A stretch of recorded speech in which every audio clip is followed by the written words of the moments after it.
The Fed just announced its 2025 rate cut policy. Now you might be thinking, okay, and? But let me tell you why you should care, why it matters, and how it can really impact your pockets. First, let's talk about borrowing costs. The Fed cut rates by 25 basis points. Fancy talk for about a quarter of a percentage point, right? So 0.25.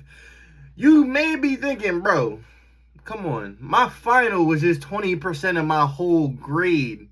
What is 0.25% gonna? It matters. Think about it in the big picture.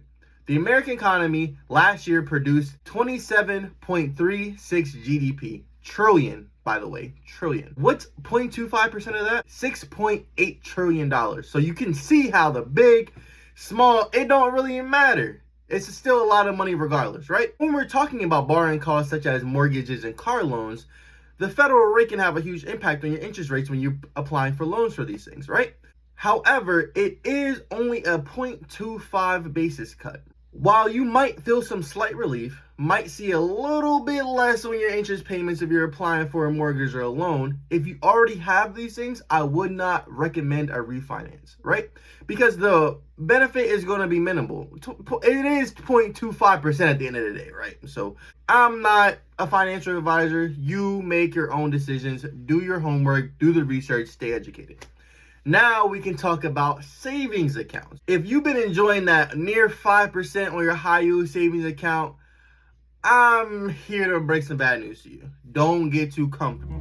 Bitch, don't get too comfortable. When the Fed makes rate cuts, banks usually follow by lowering their annual APY. You might not see a drop right away, but over time you might see those earnings take a slight dip. Now listen, for y'all riskier folks, I know y'all might start getting a little antsy, want to move around, take a little more risk, but hold on.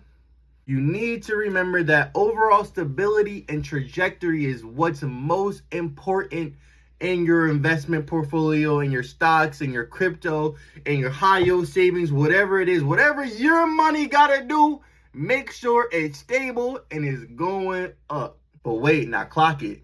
You better clock that too. Even if rates do drop, your high yield savings account is still way better than just leaving all your money in a blanket regular old checkings account. You're only making 0.01%, right? 0.01%. You thought 0.25% was small. 0.01.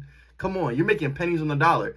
At least in a high yield savings account, you're still getting anywhere between 4 and 5% that will help compound your money and grow your money over time. The Fed cut rates, 25 basis points, might sound like a snooze fest, but it has real life implications and you should pay attention. Lock in, twin. Feel free to follow for some more money tips with Money Mar.